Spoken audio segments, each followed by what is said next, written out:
How to pin messages in Slack for quick access. Hi everyone, I'm here to assist you today without any delay. Let's jump right in. First, open Slack on your device. Make sure you're logged into your account. Then, on the left side, click on the channel where you want to pin messages. Scroll down and you'll find the message. Right-click on the message. Then press on Pin to Channel.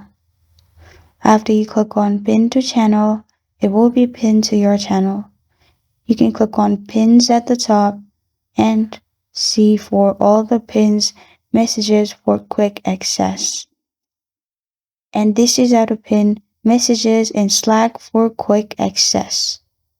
Thank you for joining me today. If this video helps you out, please leave a like and subscribe for more. Got a question or want to suggest a topic? Comment below. Thank you for watching.